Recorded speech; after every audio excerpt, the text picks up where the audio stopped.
Well, good evening and welcome to the program. I'm Buddy Martin. This is the Buddy Martin Show. It's Thursday night. This is the time when we have our Orange BlueBloods together to talk about the state of things. We hope you're doing all right. It's been a tough week for everybody, and we're trying to sort this out. And today I kind of made a statement and expunged some of the anger and grief I had inside of me. Some of you might have seen the column. I started it. Sent it out today. Hope you enjoyed it. I'm glad to see you glomming on tonight. Waiting for our guys to join in here and see if we can get them with us on the program. So coming up in just a moment, we'll talk more about the situation at Florida. What is it like to be a Vanderbilt Commodore? Yeah, that's what it feels like. I think that now you can say at least it doesn't feel like being a Florida State Seminole, I guess. Say whatever you want to. But anyway, so we're here, folks. I want you to stand by. We're going to get our partners and come back and join you and have a reasonably good night talking about these Florida Gators, although we have a bunch of misery to go with it, don't we? Hope you're doing well. We'll get your comments up on the screen shortly and talk about this thing if you like. This is a place to come for therapy, right? Come and tell us about your feelings here and how you feel, because none of us feel very good right now about this whole thing. So, coming your way, the Buddy Martin Show. Stay tuned. For Buddy Martin, call him up and tell him what you're thinking, but be kind because he's doing the best he can. Better, stronger, faster. Mama says that alligators are ornery because they got all them teeth but no toothbrush. Hey, what if the voice calls while you're gone? Take a message. Bye! You ready, champ? I'm ready for this my whole life. I'm incapable of small talk. But that's why you love me, right? Kind of intimidating to be in the presence of so many great athletes.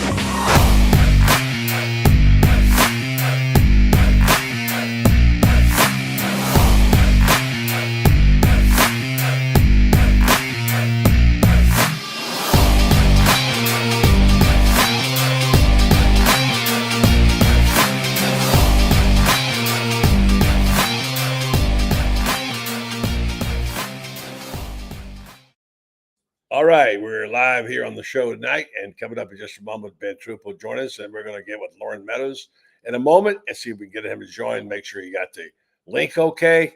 Loren, can you hear me all right? Okay, check. Okay, all right. Let me hang up and let you see you joining right now. All right, thanks. All right, an amazing thing. This has been an amazing day.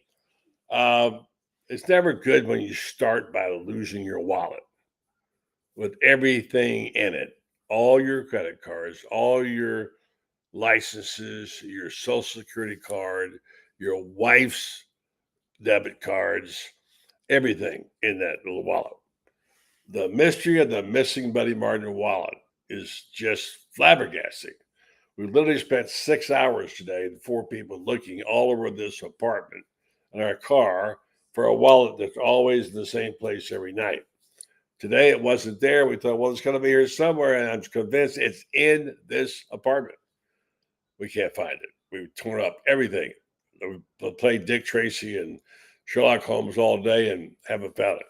Got some prayers up there tonight that maybe somehow it'll show up like other missing things that we've had. I'm sure the Gators could use a few of those prayers as well. We talked tonight about what it's like or it must be like to be a Vanderbilt Commodore fan, or even right now, worse right now, the Florida State fan. But it's pretty gloomy out there when you pin your hopes on a win that you're not that you should win. Well, there he is. Is that blood all over you or what? I mean, I don't know what's up, man. I've been dealing with my new puppy, so I can have all kinds of stuff on me these days. What's your new puppy's name? Oh man, I got it's a place called Mostly. It's called Mostly Mutts. And you take dogs that's been unfortunately like abused and mishandled, and they spayed them, and it's a beautiful organization, nonprofit organization. This is our second one, so my dog Kaylee, we got her from Mostly Mutts, buddy, and She needed a friend. She'd be looking at me like this. Yeah. And so, the wifey was like, let's go get a new puppy. And I'm, no, she hit me with the, buddy. She hit me with the, let's just go see. Let's just go look at some. Yeah, of course. And I go in there, and the dog running up to me. She was like, oh, like I don't even see the lady leave out and come back with the paperwork. He picked you.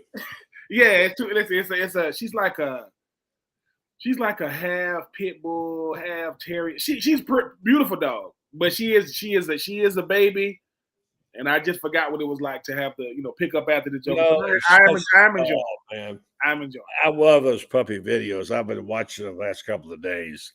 And at a time like this, when it's so harsh out there, yes, so tired of all the angst and problems.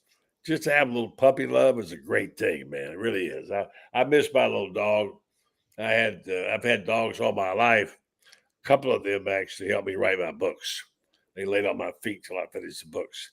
And everybody's got a dog story. This is just a little diversion for what's coming up tonight. We know what that is, talking about what's happening to this football team.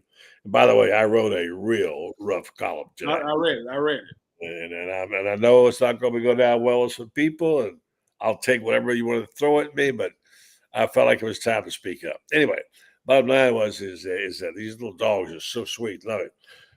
My daughter, Rebecca, in Colorado, when she went to Colorado State, she went out to a trailer park, and there was a black lab mama who had about 6 puppies. And so she picked up one, and he nuzzled right up next to her. This is at the height of Michael Jordan's career. And she fell in love with him, and she brought him home and called him Jordan. And she said, oh, Dad, we're just going to give him shots and, let him go and give him away or whatever. Guess what? 14 years later, we still had him.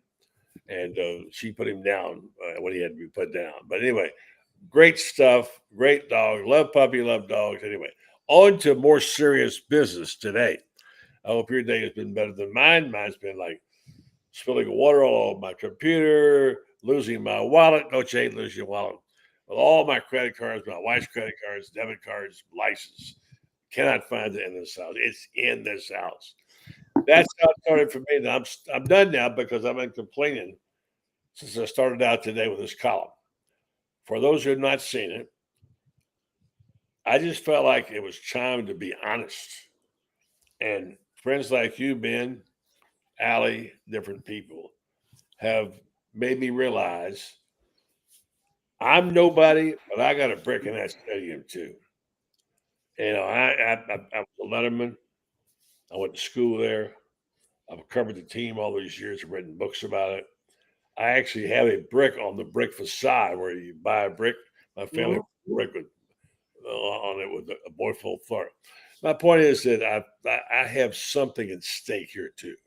I have skin in that game, and I shamed myself when I wrote last week and followed up that I let these guys get away with this. I let them get away with it. Not just not giving an interview. That's not even the most important part. Is look at, hey, you're the most positive person in the world, Ben. You really are. And you've done a great job of keeping the spirits up. And I hope you'll keep doing that. But the bottom line is that it's that we sat here and watched them, unintentionally otherwise, pick our pockets for a couple $100 million and not deliver the product that we all thought was coming. Now, that's just how it is. That's what the column's about. So you go ahead and beat me up if you want to. That's No, I read your column, and this is what I appreciate about your column. I think this column is 3 years in the making. It's almost like this. Billy Napier didn't give himself the first two. The other columns you write about Billy are through the lens of I'm giving benefit of the doubt. I'm giving them time to get it going. First year, we get it. First year, new coach coming from the Sun Belt, we get it. Second year, hey man, we trying to, we can see flashes. Got a big win against Tennessee. Has certain things to look forward to, even though the season didn't go right. Embarrassing loss against Kentucky, 4th and forever against Mizzou, just a lot of things. This year, I think the thing is this. At the University of Florida, there was patience is very, very, very, very waning. It's very, very thin. And a lot of times when it comes to the word patience, it's like a mirage. Patience at the University of Florida, you ask 100 fans, you're going to get 100 different explanations. The thing about it is, buddy, we have to believe, is what you said. Am I going to trust my eyes? Am I going to trust what I'm looking at? And the product on the field, and this is to not call out any one person in particular. Last year, we had Coach Chaos at D-line. Oh, man, we got Coach Chaos. Oh, yeah. Gonna be great. Gonna be great. Boom. Got one of the best DB coaches in the country. Yeah. Within one, they're gone. They're gone. I'm going to tell you, I'm going to compare it to this, even though it's not the same thing. Bryce Young just made the news for getting, benched at the first 2 games of his second year. And people can say, hey, man, Bryce Young is the problem. Somebody put up a picture of Baker Mayfield, Sam Darnold, and Cam Newton. All 3 of those guys have come through there, and this is Cam the second time around. Mm-hmm. It's easy to point the finger to a Bryce Young, but I go, look at his infrastructure. Look at what's around him. Billy Napier cannot say that, and this is why. You've had coaches, you've gotten players. It just hasn't happened. And I get it. People can say, well, Ben, it sounds like you're pushing the panic button. No reason to push the panic button. I'm believing what I'm seeing. Because, buddy, we said this from the jump. We said Billy Napier can be the nicest dude ever. He can be the best players coach ever. We are in a bottom line wins and losses business, period. It don't matter who you are. At the University of Florida, you got to win. Urban Meyer said, man, as much as I want this program to do well, I think that ship has sailed. Emmitt Smith said, well, he says he sees himself having a 4th year. I just don't see it. It's because at a certain point, we love and give Billy Napier the benefit of doubt because of who we root for. And that's fine. I get it. But, buddy, I think the thing about it is, and what we're looking at each Saturday is, it's beyond bad because it's not competitive. And the thing about it is, it's so lackluster to the point where I don't know how good Texas A&M is. Nothing against them. I don't know how good Miami is, and nothing against them. They lost 10 straight on the road. That's how good they were. But and it's like Florida be doing stuff that doesn't happen, right? And I think what you wrote was very, very to the point. You're not being. Let me say this. If people come at you, you're not being mean. You're being honest, and that's the world we live in now. Honesty is looked upon as mean, harsh. Oh, man, give them a break. No. I'm going to say this, buddy. Your journalistic integrity is the only thing that keep you from saying even more. Like, look, man, I could really go in, but at a certain point, we can't keep saying, hey, man, it's going to be all right. Now, is it going to be all right eventually? Yes. But the problem is, buddy, we don't know what eventually is. We don't know. We don't know what eventually is. It's to the point now they can't even put out a real depth chart.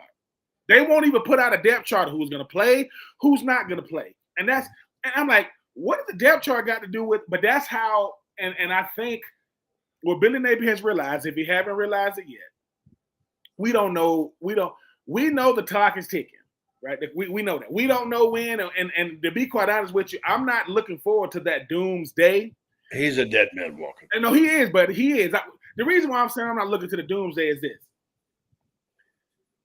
We thought it couldn't get worse than Muschamp. We thought it couldn't get worse than McElwain. We said, but I remember there is no way it could get. I'm at Florida, Georgia. McElwain's last year, right before the little dolphin, whatever it was, fish incident. I don't even want to know what it was. It was 21-0 in the first quarter, and I said, McElwain's gone. And I said to myself, it cannot get worse than this. B.J. Bennett, a diehard Florida State fan, said, dude, what's going on? And here's the thing, buddy, and somebody said this, and I believe it. Florida is not the type of school you come to because you're an upstart. Like, hey, man, hot shot, coach. And it's nothing against Billy Napier. Let me phrase this right. Billy Napier gets the criticism because you are the face of the University of Florida. The head football coach of Florida is the face. Nothing against Coach Golden and Coach Wise. Nothing against them. Nothing against them. And buddy, you got to deal with it. Billy Napier is still probably the most famous coach in the state of Florida. More famous than Doug Peterson. More famous than Coach Ty Bowles. More famous than Mike McDaniels. All of them. Cristobal, Norvell. And guess what? The only Florida has won one game. Florida State has lost 3. But the difference is, if Florida played the same team Florida State just played, would they have won a game? Who knows? So I think now, buddy, I can't only judge what's in front of me. Exactly, and I think the most disappointing thing is this, buddy. I know you don't care about it, but it's like you said, you didn't get the interview. There are certain things that I think is just. To me, Billy Napier didn't take full advantage of the media, who was the only listen, local, Gainesville, Ocala, that media. Maybe could have used a couple of friends about it. Because you taught me this even when it came to Urban Meyer. Why would Urban Meyer really come to Buddy Martin? Because you know him personally and professionally.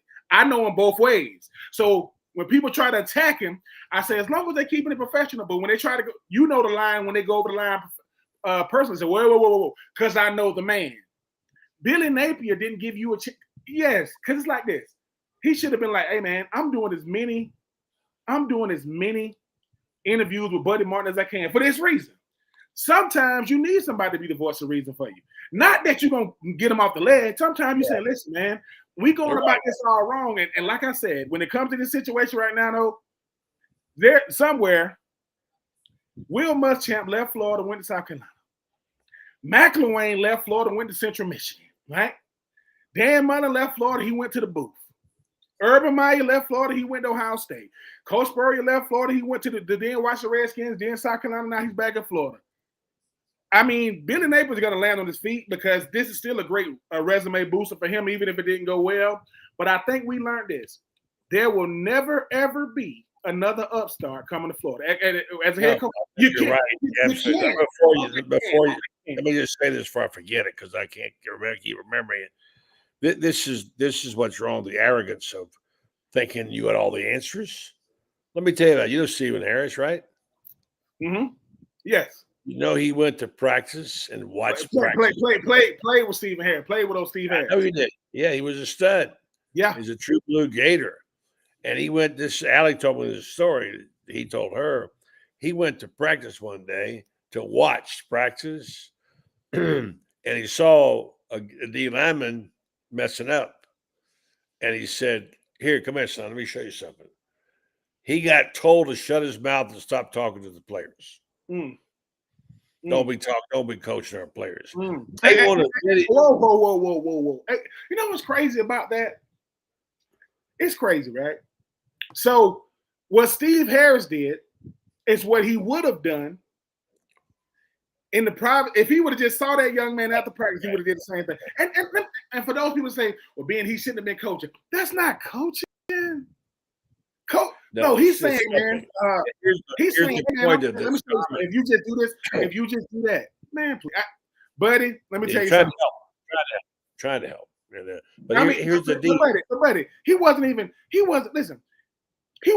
trying to help. He's just giving it back. That would be like, I just came out of came out of journalism school, and Buddy Martin said, that's him. Hey, Ben, I'm good. No, you're not, because Steve Harris don't benefit one thing by helping that young man. Right. And that's the thing about Billy. This is the attitude he brings. I don't know what his purpose is. I want to get to the point. I'll tell you, a very famous football coach watched practice from afar. And he watched it and he said, I couldn't believe what I was seeing. He saw it a couple of times, one-on-one, offense and defense, one-on-one. All right. And he said what happened was they'd snap and they'd go one-on-one, bang, bang, bang, bang, bang. And if the offensive guy would get the best of it, they go, yeah, all right, yeah, right. Not once did they tell the defensive guy what he was doing wrong. And the next time they do it, and the defensive guy will be, yeah, all right. Not once they tell the offensive guy. This is a professional coach telling them, high level. He said, "He'd never seen it. There's no coaching and no teaching." And apparently they believe everything is videoed and they coach in the film room. Yeah, well, I mean, let me tell you something. It's crazy. Yeah, buddy, let me tell you something. At the risk of not making a player feel a certain type way in front of the group, I'm gonna wait till we leave. I'm gonna tell you why that is bad. I used to be a person that says, "Hey, man, you praise in public, you discipline in private." No, that's called a relationship. That's what you do when you married. You know, you praise your wife in public. You know, y'all have y'all differences in private. The problem is what you just said, buddy. If I'm making mistakes and no one's saying anything, by the time I get to that meeting room, it's over. Because I'm supposed to go to the meeting room and say, remember when I got at you out there at practice? That's what I'm talking about. Now, not because, buddy, one thing about it is, listen, I agree with the Loren Meadows philosophy. They got a Monday through Thursday problem. Because Steve Harris goes there, he said, "Come in, young fella. Hey, be quiet, man. Don't be coaching the players." Yeah. And it's like this. Number one, I'm not coaching him. I'm not, stand like that. And here's the thing. Let's just say I am. Let's just say I'm doing it. What is it hurting? I didn't say, "Hey, man, whatever that coach just told you to do, that's wrong." I'm saying, "Hey, man, let me help you add something to your toolbox." Because let me tell you what the players going to get real fast. Whenever they decide to move on from Billy, you can't hide behind Billy no more. And I'm talking about the players. Because as long as he's there, they can say, "Oh, Billy and Billy this." And I get it. But Ron Zook let me know this, though. He said, "Being everybody want to blame the coach when it don't go well, but everybody want to praise the coach when it does." He said, "That's fine, and that's how it's supposed to go." When it comes to these players, though, buddy, at a certain point, those players that got aspirations to go to the next level, when they go to the combines, they're going to see these teams, they're going to ask them. They're going to say, "Billy Napier aside, push him to the side for a second. You play, right? Yeah. What happened?" Because Billy Napier, let me say this. Billy Napier is the head coach. They go by him. But you know who nobody's talking about? Nobody's saying anything about. You wouldn't even know Coach Armstrong was the D coordinator. Nobody is saying a word. Yeah. And I'm not saying you ain't, buddy. Like other coaches, he came and he went. He's there, but he's not there. And there's always, let me just say this. I got to take a quick break. I should have known from the very get-go how Billy was going to coach. He's never going to tell you anything. He's not going to respond to anything. He's going to tell you he can fix everything. And basically doesn't really want you to know the inner workings of his team, which is why he couldn't tell you who his defensive coordinator or who his play caller is. Yeah. He lied about that. And then all this promise about these guys coming on the defensive staff, all these great coaches, he's missed on almost all of them. Mm-hmm. I'm going back. I'm tracking, Ben. I'm going back and tracking my mind here, thinking, where did this thing take a turn for the worse? I'm going to play the spot next. What happened? You saying when did it take a turn for the worse? Yeah, I went all the way back to Mullen. You know, when things started going south. I don't know yet what happened then. Mullen got called for show cause, whatever, and we didn't even know about that for months. Mm-hmm. And then from the thrown shoe game on out, it was horrible. He couldn't get the control. He couldn't get the team anything, and he self-obstructed. He couldn't get it done, and he basically quit coaching. All right. So then you go into the next phase. Who came next? What was next? And we get Billy as a savior. By the way, when you look at his results and what he's done in his coaching in his life, what has he ever done? What's he ever done? I mean, Louisiana ain't going to get it. I mean, that ain't enough. He basically failed in a couple of places. He coached under two guys to get his resume built up. He came in here and told us, "I got this. I'll take it from here.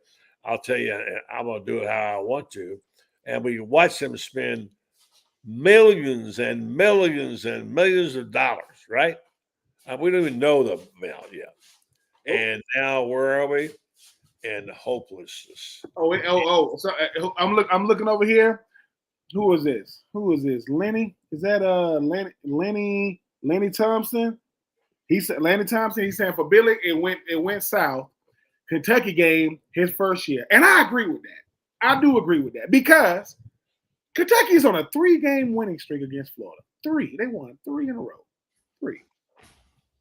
And not only are they winning, they're doing it convincingly. It went south for Billy. When two times. I think Kentucky. But now, those comments that Anthony Richardson, if you haven't seen Anthony Richardson little thing he had, when he said, I knew I wasn't coming back, everybody, but it's making sense now. See, we want to jump on Anthony Richardson because, hey, dude, you saying all these things, this, and the third.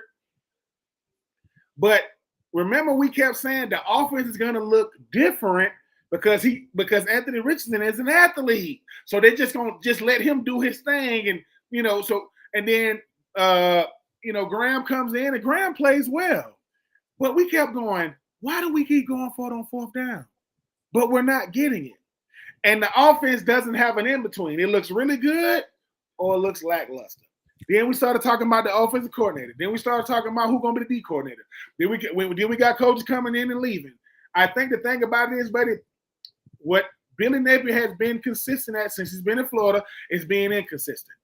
And I think now, when first year, people watching you because you at Florida, but ain't nobody, because Anthony Richardson and Pro Day and all these type things. I'm going to say this about Dan Mullen. Dan Mullen is not a recruiter. But what you just said about Billy Napier can't say about Dan. Dan Mullen won at Mississippi State. Dan Mullen, when the first college football playoff ranking, when the first ever college football playoff ranking. I gotta do this real quick, man. Hold that thought, all right? Didn't mess around. You did something terrific for the Florida band, man. Tell me about it.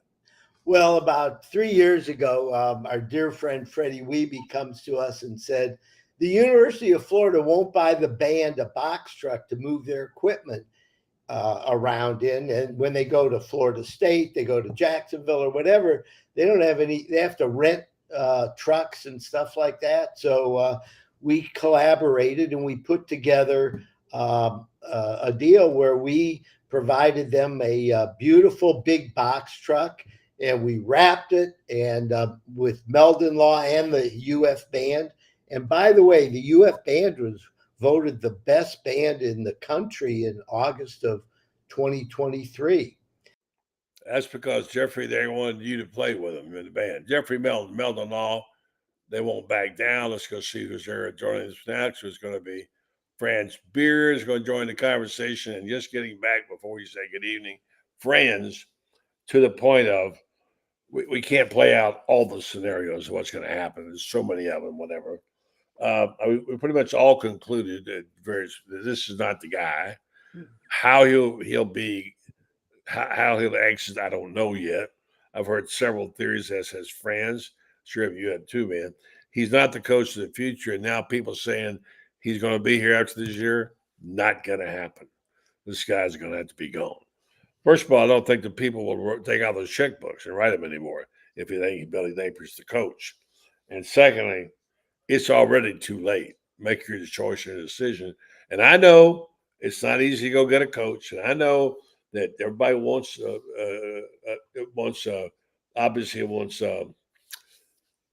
Kiffin. And I would like to see him here too. Probably not going to happen. But I don't know the names of the other coaches that might surface. It's kind of like a Democratic or Republican convention when you go down having a candidate and you never heard of this guy, Barack Obama, and he comes out of nowhere and becomes president.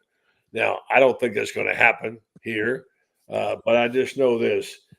Florida cannot afford to wait because this whole system is going bankrupt. I don't mean that literally. I mean, it just isn't working. I said my piece on it today.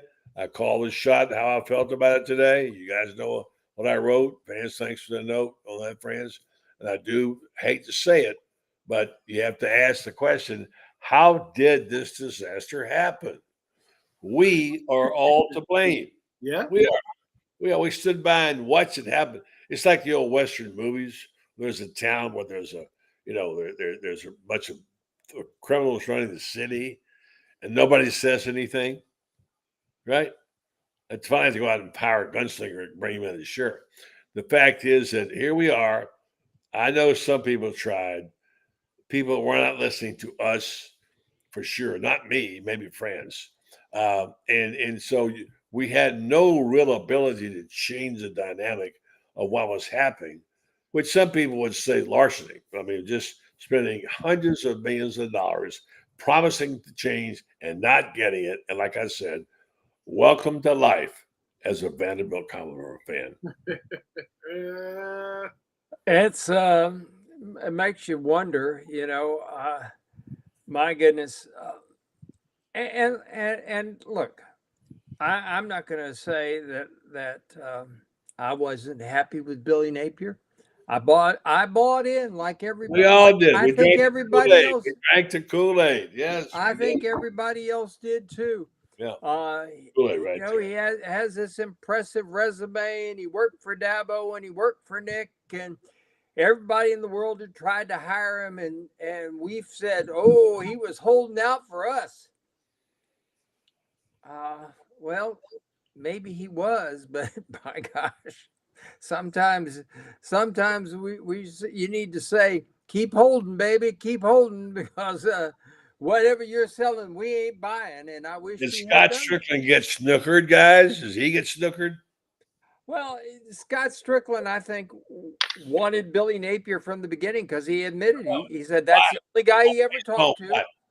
And my question is this, guys, and I'll throw it at both of you guys. We pulled the plug too early on Dan Mullen. Guarantee you. Here's a guy that does 3 consecutive New Year's Six bowl games. He's got the Alabama team.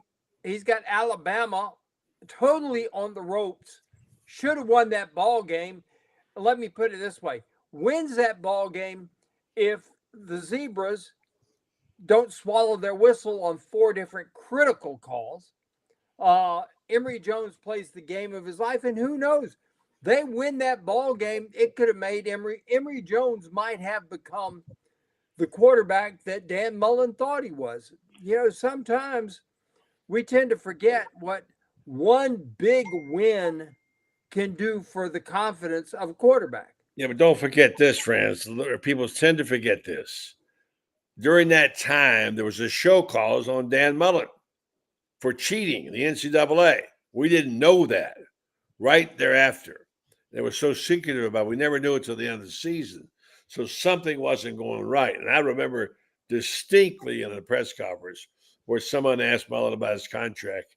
He said, I guess I'm all right, Scott? And Strickland kind of gave him a yeah, but not a real yeah. Something we don't know yet what happened to Dan Mullen. We don't know. I don't know. But it's just the same. They even so, people stick with their coaches. A lot of times they stick with their coaches. Florida, Dan Mullen had won, and we said, I understand. People say Dan Mullen couldn't recruit, but hey, he recruited well enough to go to 3 consecutive New Year's Six bowls. That's a valid point, and you're right, and it is true. But then why did we fire Muschamp, McElwain, Mullen, and all? Why did we fire him? Why? Well, we gave Muschamp another year after he lost to Georgia Southern. McElwain flat out just lied to everybody. He should have death threats. Yeah, about the death threats that never were. Mm-hmm. I have no idea about the inner workings of this. What's your opinion? I want to ask you the same thing. Should they have been more patient with these guys? Why did things go south so quickly? But even McElwain, who, by the way, made it to Atlanta a couple of times. But what happened? The program, is it just a program that's toxic? No. What's going on here? Something going on.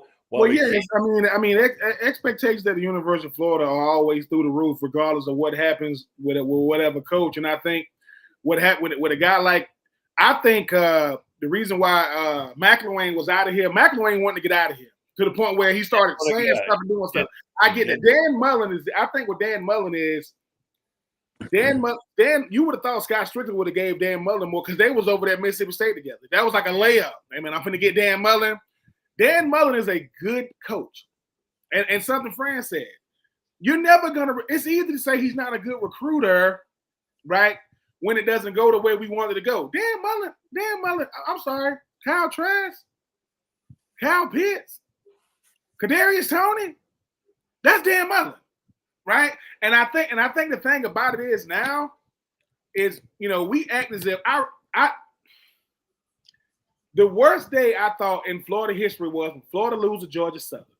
Muschamp is the coach. They come down here, they beat us 26-20. I think Skylar Horning, Morningwig. Yeah, he's the coach, and I felt so bad. And I felt so bad for that kid. I really, really did. Jarek McKinnon. The running back that killed us. His older brother is Lester Norwood that went to Florida. That is his older brother. I thought it couldn't get no. And the thing about now, well, buddy, you ask what happens is, listen, Florida is about as hard of a place to coach as you're gonna get in sports, college, pro. It's up there, but it's also the best place to coach if you get it right. Ask the coaches that got it right. Dan Mullen got it right because every coach that walk out of coach don't get to walk into the booth. Just because he's in the booth now. You don't think that's Dan Mullen from Florida, right? And McElwain walked out of Florida, went to Central Michigan. Muschamp walked out of Florida, went to South Carolina. Now he's over there with Kirby Smart. So it's not like it ain't working for them coaches, even if they didn't do well. Muschamp left Florida, went to Auburn for a year, then he went to South Carolina. And guess what? He wasn't a good coordinator at Auburn that year. He did such a bad job, they hired him in South Carolina, right? And I think now, when it comes to Billy Napier, is the biggest head scratcher is the fact that, yes, we all drunk the Kool-Aid because we have to. Any coach come through there, hey, man, he's the next guy. When I'm there at Florida and Ron Zook gets the head coaching job, I don't remember. I was too young to remember Ron Zook, when he was at Florida and in the early 90s with Coach Spurrier and them, being the special teams coach and all. I didn't know him back then. But I'm gonna keep saying this. We went 16-10 my last 2 years, and we walking out of here saying, "Dang, dude, we ain't leaving nothing for these dudes coming behind us." We thought we were gonna be the ones. We were like, dude, we losing 5 games a year, 2 years in a row. But what Ron Zook was not as a head coach, he was a hell of a recruiter. He was a great recruiter. I guarantee you this. You would have to ask Urban Meyer because I don't know him personally. I've only met him one time, Billy. But I guarantee you, they win that first natty. Billy called. He called. Ron Zook and said, "Man, I appreciate you," because at least what Steve Harris and Ray McDonald and Chris Leak and and the list goes on and on. The players that was there in 2003, because of what they went through, they was ready. 2006, they was ready. I'm not saying it's because of Zook, but I'm saying the payoff. People say, what was the payoff for Zook? 2006. It's not because Zook had got them, because what Billy Napier is afraid to do with players, like in public, man, please. Ron Zook took out the bleachers at the practice field. He said, nobody sits down. They had this lady, she had to be in her, I don't know, late 80s, early 90s. It's hot out there. And somebody sat her down. Ron Zook stopped practice and said, get her out of here. Now, we thought he was, we knew he was Looney Tunes, but he was. But at the same time, buddy, I'm telling you, people, and when 2006 happened, and I'm sitting there watching them boys play, most of them starters got recruited by Zook. The impact players got recruited. So what are you saying? You think Zook should have stayed? I mean, I'm asking. No. Pick out one of those coaches and tell me who should have stayed. You said Mullen. Mullen. I believe Scott Strickland and Mullen was like, they broke up, then they got back together, and they like, hey, dude, you was all right when you was over in Mississippi State. I'll never listen. Dan Mullen, like most head coaches, he's a weird dude. He is. All right, fine. He's a weird guy, but he can coach. He can coach. It didn't take Billy Napier to make us know he could coach. Three New Year's Six bowls back to back to back. Now the third one was bad. Okay, we get it. The third one was bad. We get it. But what about the first two? What about the fact that, you got a Heisman Trophy freaking candidate? I didn't even know that Kyle Trask led all of college football in touchdown passes. He led. So I'm just saying, Dan Mullen's resume at Florida, he can sit back and laugh. He's gonna do. Listen, I got the highest drafted tight end in NFL history. That's on my resume. I had Kadarius Toney, two-time Super Bowl champion. That's on my resume. Kyle Trask, the only reason why he ain't getting the opportunity down there, with Tampa, because he went from Tom Brady to the number 1 overall pick, Baker Mayfield. But he got plenty of wins. The thing about Billy Napier is, we don't. Steve Spurrier left because of the money, right? Ron Zook Spurrier left because he needed to go. It was time. No. Listen. 5 years, 25, whatever they was giving Coach. That was money was part of it, but that wasn't. Left. Yeah. But Dan Mullen should have stayed. And the whole thing about it is, we live in a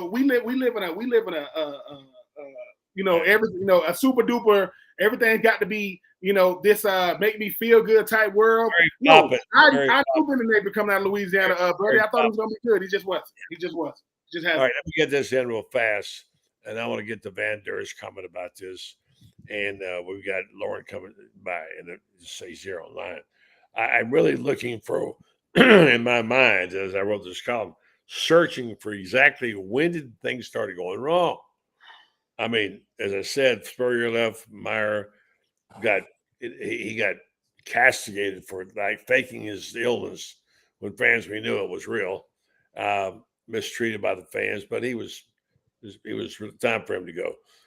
Butler should have stayed and did. Muschamp was the guy who could have come in here and owned the town.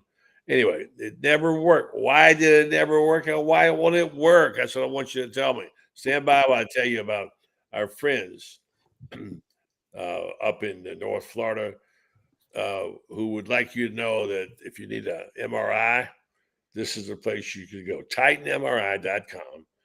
They will take care of your needs. If you're claustrophobic like Ben, when you go get an MRI, they make these cages big enough so you can get in it. If you don't have insurance right now, you could use cash or card, and it's not an unreasonable amount of money. And if you can't get there at a certain time and you say, I can't come on Tuesdays, I work, I say, okay, when you want to come? Night, weekend, they'll custom make your appointment. They make it about as easy as they can. I encourage you to go to TitanMRI.com and find out about how you can take the misery and pain out of getting an MRI. All right, guys, here's Van Der's comment. There are Gator fans who now are being heard. Maybe they feel like for the first time. They were trying to say to us earlier, and we didn't listen. I didn't listen because I thought things were going to be okay. Van Der says, I admired your restraint over the months you quieted much of the noise on your show. There are many times I felt like I was a Lone Ranger. And he was. He was a Lone Ranger.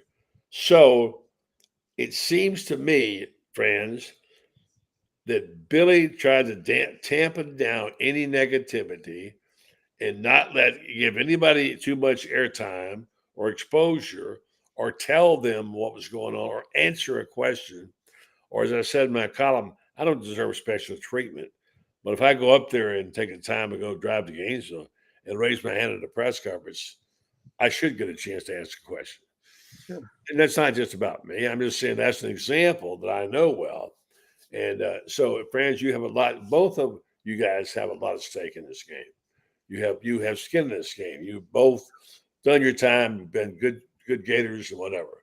And then does it piss you off what's happened in that regard? Let's go get this guy, bring him in.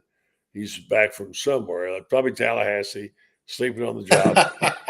Yeah, sleeping. So, good evening to you, Loren. I've asked the troops here to respond. How you guys doing? Good. Hey, dude. Let me repeat the question for Loren, and then you comment. I've asked each of you to tell me, are you angry, mad, or discouraged by what has happened and how it's happened? Go ahead, Franz. Well, here's what bothers me, and it bothers me dating back to Zook. Ron Zook, I give him all the credit in the world for being a tremendous recruiter. I like Ron Zook. I think Ron Zook is one fine human being, okay? Had no business being a head football coach at that point in time, had never done it before, and nobody left him with an owner's manual saying this is, I mean, I had to put together a new phone system in my house this week. And trust me, I had to have that owner's manual, or else we'd still be my parents still couldn't make a phone call out, and they darn near didn't even with me in the owner's manual. Ron had no business being the head coach. We got Urban Meyer because of the president of the university wanted him to be the head coach. Period. True. And that was going to be the moment Bernie Matchin took the job. That was going to be. Period. And Ron got a raw deal because of it. He shouldn't have been the head coach to begin with. But number two, Bernie Matchin was determined to bring Urban Meyer here from the moment he took the job. Urban had legitimate health issues. I go to Will Muschamp. In 2013, he had an incredible rash of injuries, starting with game number 1 when Easley goes down, his best defensive player goes down. Game number 2, I think it was that his quarterback goes down with an injury.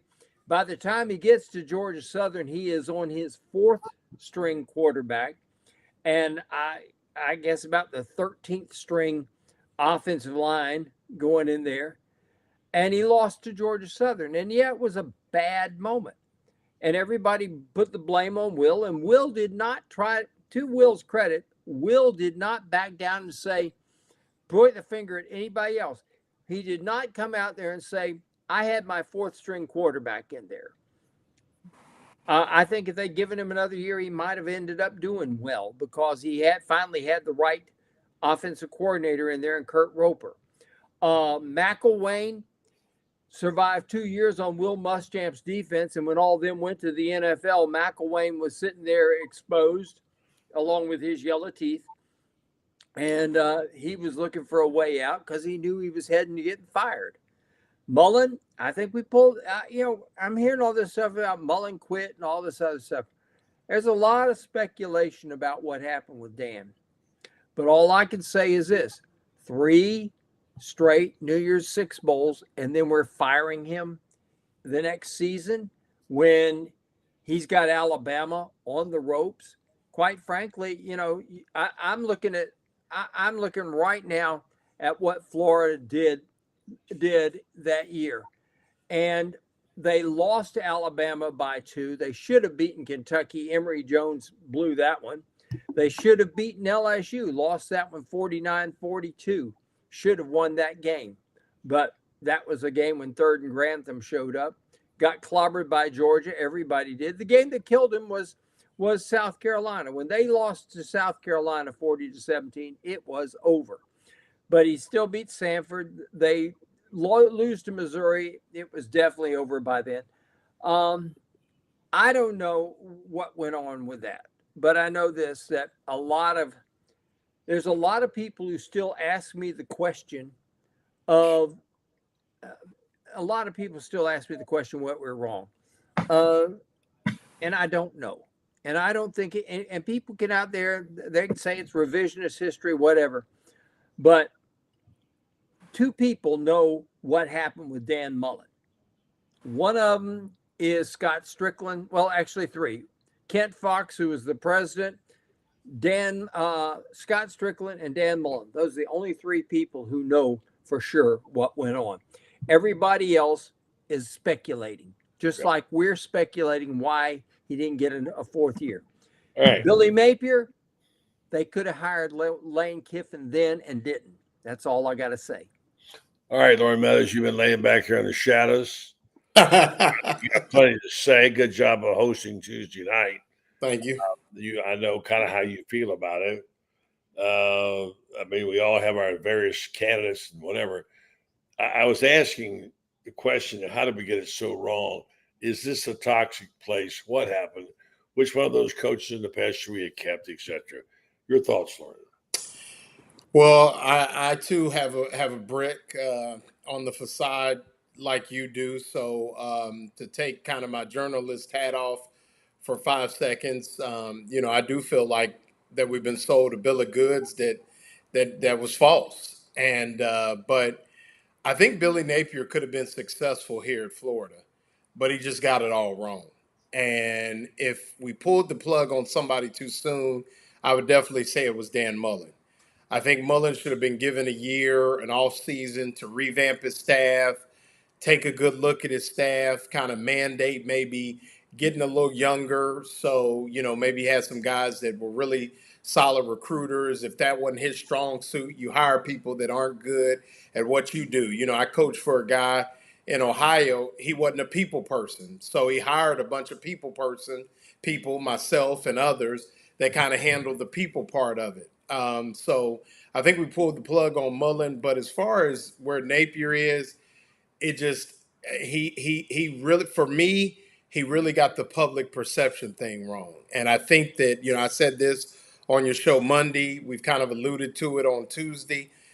I think he just let things get away from him from the standpoint of the optics. And the optics have just never been good. And even, if you look at really Wednesday's press conference, I think at some point you have to seem apologetic or almost remorseful that things haven't gone the way that you thought they were going to go. And he was kind of like a guy that's won a few ball games and has some wins under his belt. So, like I said, I think he stuck to a playbook that ultimately is going to doom him. But, if you look back, are we better off than we were at the end of 2021? And I would say no. I think we swapped one very good football coach who kind of needed to just change the way he had done things to somebody who really doesn't have a clue. And I've been saying that for at least 2 years, that the product on the field, which is what matters, had not been up to par. All that other stuff, you got it. But when it comes down to it, you got a Monday. The football part is not good. Yeah, you're right. And so Ben, taking that point right there, he's talking about how did Billy get it so wrong? How did Scott Strickland get it so wrong? And what was the evidence that made us think that Dan Mullen, and I drank at the Kool-Aid, Dan Mullen was going to turn this around, because he could be here 3 more seasons and not do it. For that concerned, I have seen the light. This is not the football coach at Florida to make it rain. And so who's responsible? Where do we go from here, Ben? And why couldn't Billy? A simple thing is this. All right, I'm going to give you a personal note. Not that it matters if it was me or what it was about, but the very first day, Franz, you were sitting next to me. Yeah. The very first day that Billy came to his press conference, I harken back to Urban Meyer's first press conference of 100 and something people. They're a big day. I drove up from South Florida. I didn't know Urban Meyer from Barlansky. and I listened to him talk. And I asked what I thought was a fairly intelligent question. And I'm not patting myself on the back here, because, Franz, you asked a lot of great questions. And I asked about the timeline of coming to Florida versus Notre Dame. Turns out that he was just about to take the Notre Dame job. He didn't want to say that then. But the moment that we had that conversation, our eyes locked on, I felt something. I felt like he understood where I was coming from. And from that day on, by the way, we talked about it after that, we indeed established a relationship that day by asking a question and getting an honest response, and him saying, there's a guy who kind of knows what he's talking about. I mean, it's a mutual respect. Now, I don't want any credit, praise, nothing for that. But then on the first day, let me roll forward and I'll stop. On the first day of of Billy Napier, you and I were sitting in the front row right next to his family. And first opportunity I got to ask a question, my first comment was, your children are really well behaved. Yes, they are. And he said, well, you saw them on a good day. It was fine, light moment. The purpose being to lighten up the moment. I asked you a question, didn't get much response. But when we got up to move to the next place, as you know, friends, you have to post people up and make sure you get in front of them. I make sure I got next to Napier, because the one question I wanted to ask him to reveal of who he was, a man of spirituality, right? I said to him, I know you have that you're a Bible reader and a Christian. What's your favorite scripture? Right? Now, what would you have said, Franz or Loren or whatever? 23rd Psalms. That's what I would say. You come up with a song. 23rd Psalms. Well, yeah, we've all got one, right? Yeah. Proverbs 16:3. There you go. Romans 8. Whatever, you got a man on that. It really mean a lot to you if you're a spiritual person. You know what to say to me? Oh, there are a lot of them. Does he say? Yeah. Now, okay, that's fine. That's fine. I'm good with that. That indicates to me now he never wanted to reveal any of himself to us. He never wanted to. There's an example right there in the comments. If you would have asked me that, if you would have said, Ben, what is your favorite scripture? I would have closed my eyes and I would have said, trust in the Lord with all thy heart and lean not to thine own understanding, but in all thy ways acknowledge him, and he will direct your path, right? But I think you just said it. You asked me about Scott Strickland. Scott Strickland knew that no one's going to stop him from making a hire. And sometimes that's not a good thing, because you need to consult with people just to fill the room out, right? Number 2, public perception is how we got it wrong. Because there's so much visibility on these coaches. Man, he got this hot shot dude come to Louisiana, and he said, hey, he's going to go back to Louisiana coach in the Sun Belt Championship game. Then because he's loyal to that team, and he came back. And you know what? And there were people that kept saying, that ain't Florida, that ain't Florida, that ain't Florida. But because we want to get the sour taste of Dan Mullen out of our mouth, we say, hey, man, let's wash it down with some Billy Napier. We didn't really taste it, though. We didn't really taste it. We said, oh, man, we just knew it tastes different than Dan. It tastes a little different. Different ain't always better. Because now, when it comes to Billy Napier, is this. The worst plan to have in college football and in life is one that cannot be altered. And he won't alter it.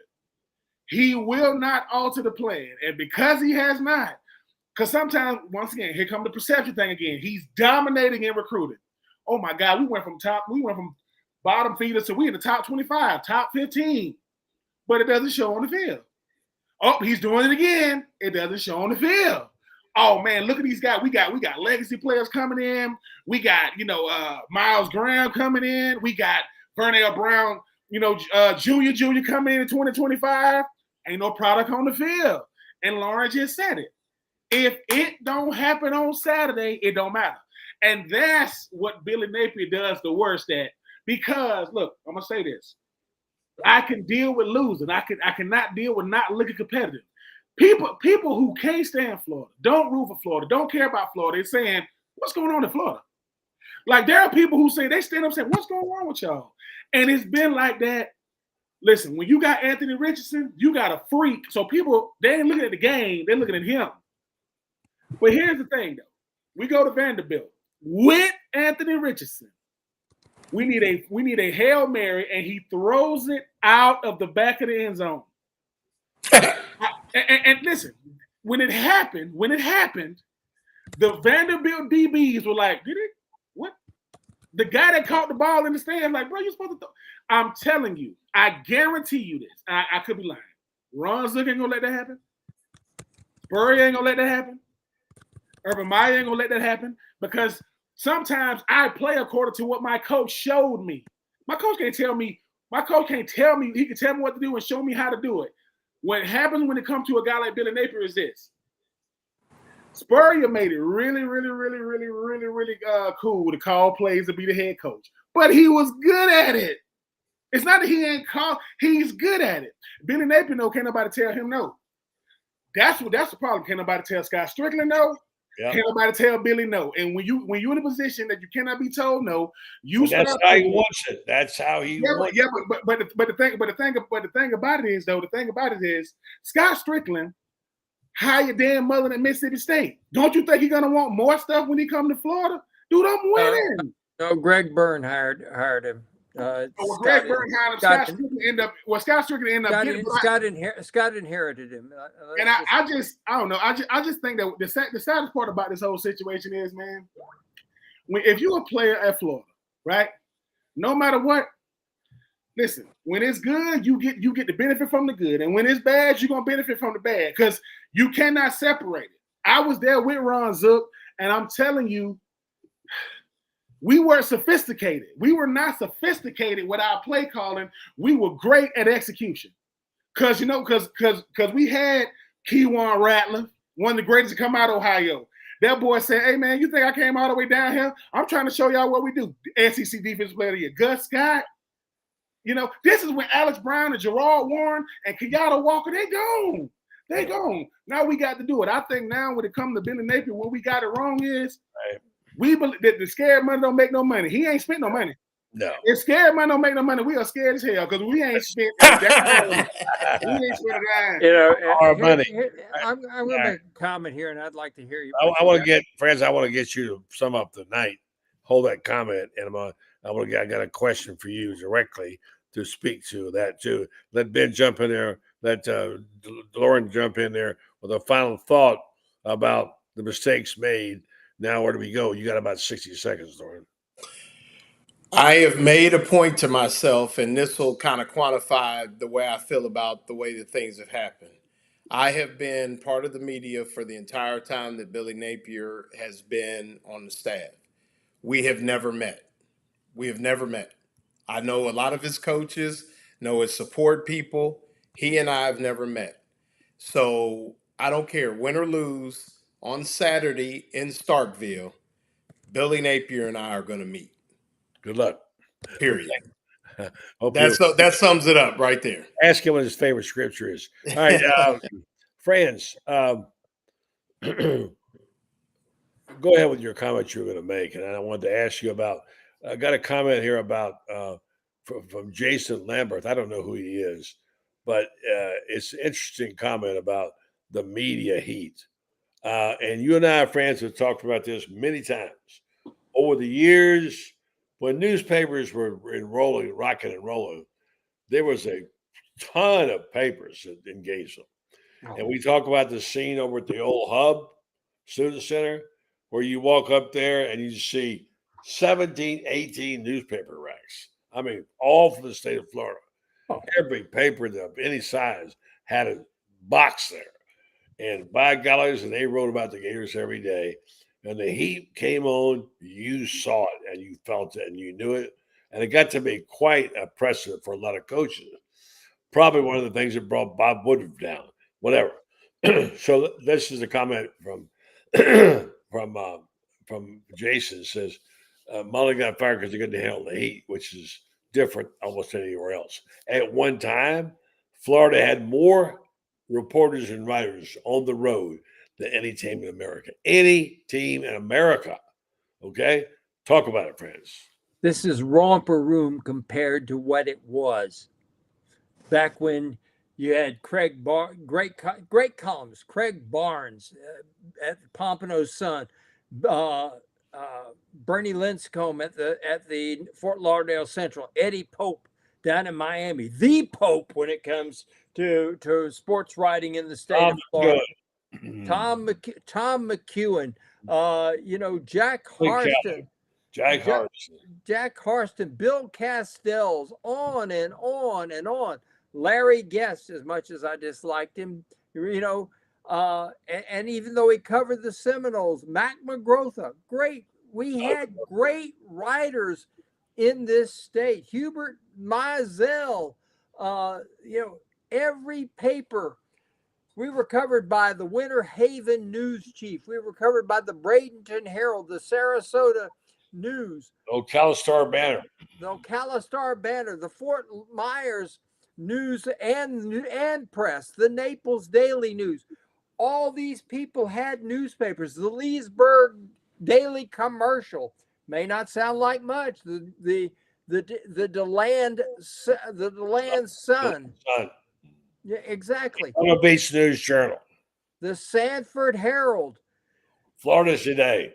We had a tiny press box, and I'm telling you, if you were fat, you didn't fit in. Thank goodness I was skinny in those days, because the press box was tiny. The heat was in. This is romper room, comparatively speaking. These guys got fired not because they couldn't handle the media heat. In fact, Dan Mullen was fabulous with the media. Guy could sit there and talk 30, 40 minutes.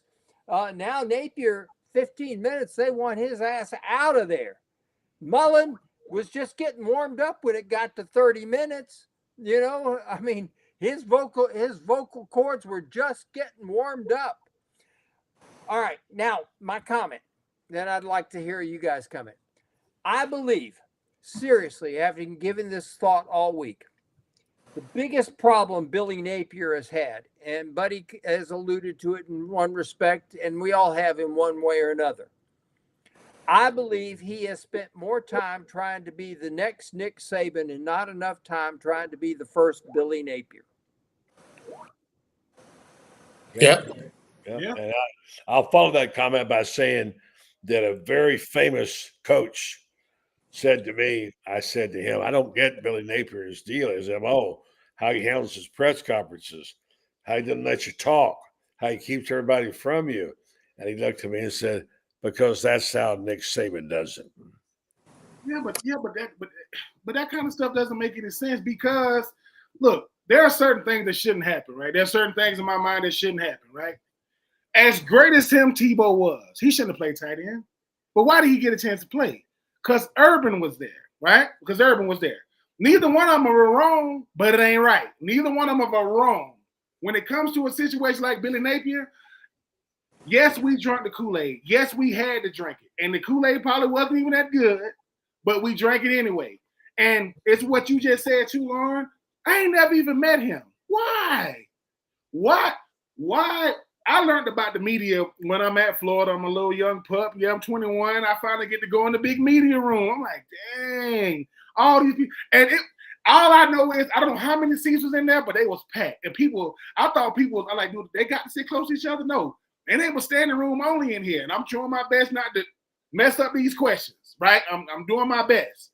But I respected the media. I respected the fact that I got to walk in here with my Michael Vick Atlanta, Falcon jersey on, trying to say, I remember to say this, just say, yes, sir, no, sir, yes, ma'am, no, ma'am, be complimentary of my teammates, and only talk about myself, just as far as accountability. Couldn't spell accountability then, can't spell it now, but I know what's needed. And I think the thing about Billy Napier is, he don't want that accountability stuff, and you can see it. And how hard is it to come up there and say, hey, man, look, I haven't been getting it done. The same way a coach will talk to a player in private, he got to talk about himself like that in public. At least look like we get it. It's at Florida. It's rough. But I'm going to say this and I'm going to keep saying it. You ain't giving that money back. Them checks are cashing every week or however he get paid. You got to be able to, I think a coach who gets paid, they pay you to take the hits. They pay you to stand up there and say, Franz, buddy, Loren. I had a head coach tell me, I said, man, what makes a good head coach? He says, when you know the media by first name, you know them. Franz, Loren. Not just pointing to that kind of stuff matters because it's letting you know, man, I'm respecting everybody in the building. Don't give me this. Why you make the players know everybody in the building? Why you making the players know the equipment? And you made a great point. I don't want to get past you. The greatest rejuvenation job for anybody in the media, and you guys are way too young to know about it, was the guy who was 22 years old and beating all the people on the PGA Tour, including the Wonder Boy Arnold Palmer, and he was called Fat Jack Columbus, and he was the scourge of most people. How dare this fat kid beat Arnold Palmer? The transition he made for the next 10 years was the most remarkable I've ever seen. I got to see it up close, and I knew Jack well. And he had Mark McCormick behind him. He changed his image. He lost a bunch of weight. He started getting better looking clothes, let his hair grow back a little bit, and he started talking to people, showing his personality. And when he went into the media room, he could call the name of 50 people, 50 right there. Why? Because he worked at it. And he's saying, I care enough about you and the process to respect you, to show you I know who you are. That's, you said earlier, they knew the media's name. Well, I asked Jack Nicklaus a question at the 73 Masters. Buddy and I were there on day one. Day two, I raised my hand. They pointed to me. Jack Nicklaus looks at me and says, yes, Franz. Before I even asked the question, he knew my name, and I asked him the question a day before, and I'm sitting there going, oh my gosh. You know? Well, here's the thing is I ain't hard to find in the Gator media. Franz can attest to that. I'm not hard to find. You're the most visible guy we got for Gator Bait. Well, it's not about that. Franz knows what I'm talking about. I'm not hard to find. So, and the thing about it, you know, I'm not hard to find. Listen. Okay, it's because you wear the short skirts. That's why. Yeah.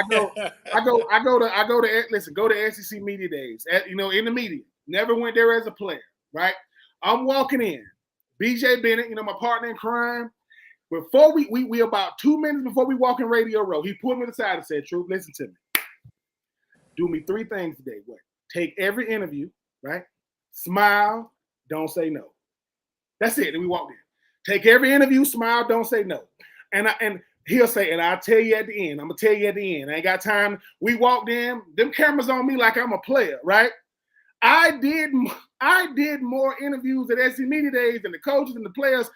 All the coaches and players combined. I'm on SC. I'm over there with Chris Doran. I'm over there. Everybody that was there. What I appreciate about that was BJ told me what to expect before I walked in. Because if he don't tell me that, I'm gonna say no. Because he said, "Hey man, you different. I know you a part of us, but you a part of them too. Because you used to do it. Now, if I don't respect BJ as a person and a media personality, I'm gonna do what Billy does, man. I'm gonna do the interviews.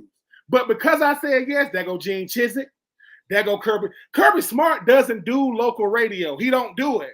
He did it for us. They had a camera so big on my face, light shine all in my face. I'm about to tell Kirby, I'm about talking to him like this. But it's a respect level. If you respect everybody in the building like you say you do, prove it. Because at the end of the day, who you think gonna write your story when you long gone? The people that you ain't even give a story when you was here. That don't make no sense to me. Because sometimes, buddy, I remember when everybody was coming at Urban, and you always would say the same thing. I know him. And it's different when you know a person. When you got to give a person a chance to know you, right? Billy ain't even do that. So it's hard to feel sorry for him because at the end of the day, you got $7.2 million every year. You got $26 million buyout. Come on, man. You're going to land on top. No matter what we say. You mean to tell me if I said, if I'm in the meeting room, if I said, hey, coach, yeah, is it true you make your players know all their teammates, all the equipment staff? Yeah. What's his name? Who, him? Him. Yeah, the bald-headed, handsome black gentleman right there. Dang. You don't know it? Listen, and I go, not only should you know him, he has a name that stands out in life. His name is Loren. To me, that's and maybe I don't know, man. I just think that for me, I come on Orange BlueBloods because Buddy Martin reached out to me and said, "Hey, man, I see something in you. You don't gotta do that, buddy, but you did." I remember Franz. Franz. I used to tell my mom, I said, "Mama, his name is Franz." His look is stern, but if you know him, you know that he don't mean no harm. Now, if he don't like you, he mean it. But if he do like you, Franz will give you the shut off. I say, Loren, man from Ohio. My mama say, grown black man, bald head, named Loren. His name is Loren. That is but it ain't spelled how it's sound. I just get a kick out of the fact that respect will take you much farther than freaking wins and losses will. He got plenty of the L's at this point. So now Loren finna run down on him. He gonna really run down on Billy Napier. So hey man, my name is Loren Meadows. I know you've seen me before. But for some reason, your SID, he ain't get the memo either. You know what I'm saying? So, hey, man, it's just a lot. You know, we're way over here. We're way over, but we're on a roll. I'm gonna give you a chance. There's certain parameters we have to follow on this, according to the producer. But I'm gonna let you say what you want to say. But I'll give you a limited time to say it in. And in it, I want you to include a sentence of your personal emotion now about the whole program. I don't care what your opinion is. Your personal emotion, how you feel about it, and where you think it's going to go. Let's go right on back. Let's go right on back to Loren, and then we'll go over to Ben, and then we'll come to Franz. Great outside, terrible inside. That sums up the football program. Where we go from here, I don't know. I mean, unfortunately, we're headed towards another dark time of speculation and what may or may not be. And unfortunately, I think our listeners and other fans are going to get their feelings hurt. And I think we're going to be debating if this coach was the right coach, because it won't be Lane Kiffin. And I'll leave it at that. All right, man. Unfortunately for me, I have to live in the perception of what, Florida football is, because the reality is it's hard to stomach. And I do agree with Loren. I think what hurts the most is starting over again. We negotiate for coaches in the media like we don't have no bearing on it. It's gonna be Lane, it's gonna be Lincoln Riley, it's gonna be John Gruden. That's how bad it's gotten. John Gruden. What would John Gruden know about coaching college athletes? No. So for me, it's just the reality of the fact that every week I drink the Kool-Aid again. Every week I do little posts and everything. And then after the game, if my phone don't work, I'll make a post before the game. Come on, Florida Nation, let's do it. And you know what they'll say? Well, we do our part every week. They don't. We do it every week, and they don't. And that's where we are now. It's the fact that I live in, it's like wanting to date a person because they got potential. Hell, we all got potential. Most of us will not live up to it. And right now, I'm living in a bubble called perception and reality. And I'll let Loren and Franz and Buddy, y'all gonna have to pop it, because I'm drowning over here, man. All right, who's going to be the coach, Ben? Who's going to be? Give me the coach. Give me a name. Don't do it, Ben. Don't do it. I'm not gonna do it. You know what? I'm gonna do it because I don't care. Yeah, that's what it's not Lane. What we do here. Riley. Listen, you know what? If we're gonna do this, give me Dion. You want. If we're gonna do this, just give me Dion. Hey, listen, that's the name. How can it be any worse? If we ain't gonna be any worse, just like Colorado. Well, no, it can't be worse. Well, how can it be worse? Right. All right, so I got a name, and while you're at it, Loren, give me your name before I let you go. Throw one out there. Let's go. I'm gonna go with the Tuesday crew. I like Dan Lanning. I'm gonna throw out Dan Lanning. It's your turn now, and also your chance. It's your opportunity to say what you want to say, and then to give you your coach. All right.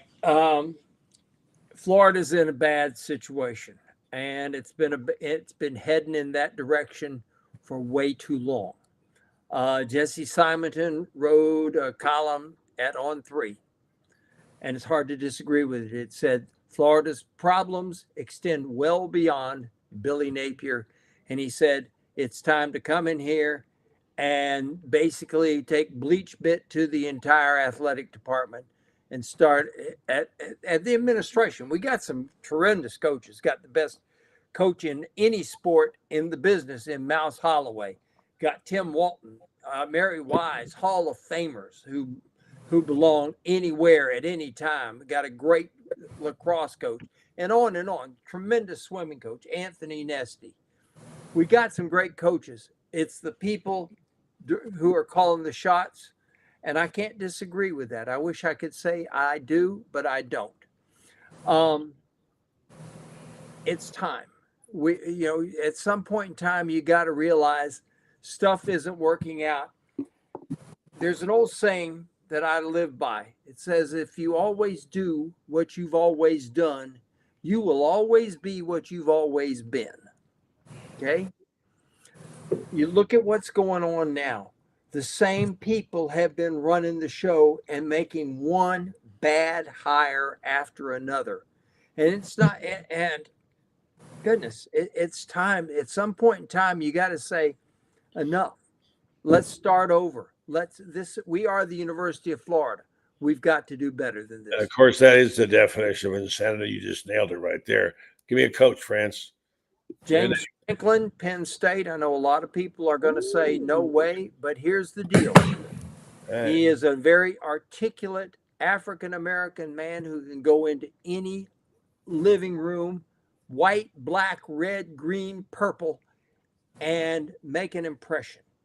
He's a winner who's in a league that's stacked for Ohio State and Michigan. And people say, well, Paterno did.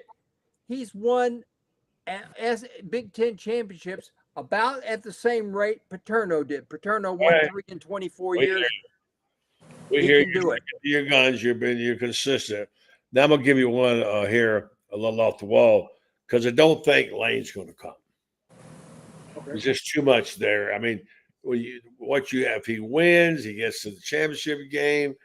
He's making 10, 11 million now. You need 14 to get him here. The good part about it was when he comes, he bring about 45 players, which is is advantage of the NIL deal.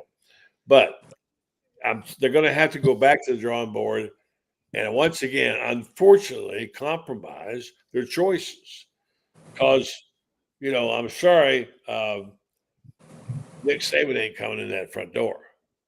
Okay, so Seasbury's not going to come back, and everybody they got to find somebody. Once again, this is the thing they have not done well: evaluations and making decisions. They've done a poor job.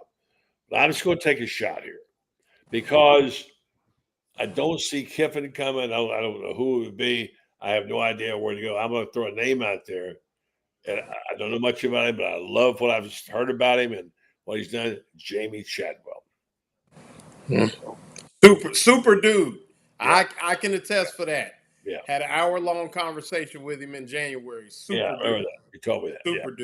Super dude. Pretty good coach too, by the way. Yeah. I think he's a great coach, but all the word that we're getting through so many places with people who seem to have a lot more connection than I is that they're going to go for they're not going to go for somebody from a Sun Belt or a lower conference again. I know all that, and I said it 100 times, and I wrote about it and said I still believe it's true. But in the end, when you've got to make a choice, you're down to it. It's going to be the money guys who will decide. Will they accept Jamie Chadwell? Probably not. I said. I think he'd be a terrific coach. I think he's one of these guys that you plug him in. He's the guy I would say. Is he going to get the job? Probably not. But I don't think the answer is going to hire Brian Kelly either or whoever. Brian Kelly, please stop it. No. I like John Franklin. Listen, John Franklin won. Coach Franklin won at Vandy. Listen, hold on. Where does it say? Where's it at? Somebody put it. Somebody said he won at Vandy, and since we Vandy, it only makes sense. He just comes down. No, I do, but I will say this. No, Lane Kiffin. I don't think Lane Kiffin wouldn't come because we wouldn't get the money to get him. I don't think he would come because he realized, dude, this Florida's a beast. That's a beast over there. Dream job though. I believe. And you can ask Spur, you can ask Dan, you can ask Urban. When you win, it's the best job in football. If you winning, there is no better job if you winning in Florida. The problem is, we ain't won consistently in a while. Like I said, if Nick Saban said his biggest regret was leaving LSU, this is why he's at Alabama. Certain places are just better when you winning. And I think for a guy like Coach Franklin, hey man, Texas came over here, Oklahoma came over here, come on back, Coach Frank. I don't think Florida couldn't get who they want. I just think that what Billy Napier just exposed at Florida is the fact that, good God, man, they just, hey man, and we don't take no prisoners over here, But at the same time, if listen, Cristobal loving life right now because he was able to beat us first game of the year, and his record ain't that much better it ain't that much better than Billy Napier. So we'll see. All right, guys, we got to go. And I love you. Soon stay here with you all night and talk about this. I know y'all got better things to do. Really good show. A lot of people watching. I want to remind them to subscribe. Go ahead and smash that subscribe button, as Brenda would always say. And also tell you that you should be subscribing to Gator Bait. Three of these gentlemen on the screen write for Gator Bait. And we're going to have 4 soon. Our good buddy Rob Brown started writing a column there. We had some wonderful columns by Carlton, our friend up in Carlton, Region, Ocala. And we're always looking for bright new personalities, people who want to write. Loren is nodding his head. He knows a couple. We're looking for young talent. So if you're interested, see Coach Meadows. I ain't human resources too. Yeah, you are. Lauren gonna have people coming up to him again, be like, Lauren, listen, listen, bro. Listen. Keep listening to Orange BlueBloods, but when they gonna listen, don't let me put Lauren's cell phone number up here. Listen. Mama Meadows gonna say, listen. If this ain't Buddy Martin, you got the wrong number. Don't be calling. You don't need no new friends. I love you guys. It's a great job. All right, guys. Take care. Thank you very much for a good show. Really good job, our guys tonight. You don't get this everywhere, folks. And so glad that we're able to bring it to you here. And we love the fact that you tune in nightly and listen to what we have to say. We also love the fact that we've got so many people who believe in what we do, especially our fine sponsors, who've been loyal with us for a long time. Nobody more loyal than MedStar Medical Research. If you don't know what they do, they're in the business of finding better treatment for us in our North Central Florida area. They work with the biomedical companies to try to find out what works and what doesn't. We all have different needs in our bodies. We have these clinical trials to find out what works. And by joining the clinical trials, you not only help yourself know more about it and your body and what it responds to, but you help other people in the community who likewise are trying to find out more about what they need in the way of prescription drugs. So it's the way you're tailor-making your own prescription drugs through MedStar Medical Research. I highly encourage you to go to redstar.net, look up their clinical trials, what they're doing them on. They do them different ones all the time. And sign up. If you qualify, you get compensation for time and travel. You get some investigational drugs usually or equipment. And it's going to help you. It's going to help them. It's going to help the community. Once again, thank you to all the good people at RenStar Medical Research, seeking tomorrow's answers to the health questions of today. And by the way, since Brendan has misplaced our close now on what we do here, we have to go back to the open and play it again because that's all we got. So we'll say good night and thank you. And we're back on Monday. Been a great week, crazy week, but hey, I'm hopeful, although I don't want to give you too much hope. Let's see what happens on Saturday. There's a lot of things that got to be done before anything good happens. All right? Good night, folks. For Buddy Martin, call him up and tell him what you're thinking. But be kind because he's doing the best he can. Better.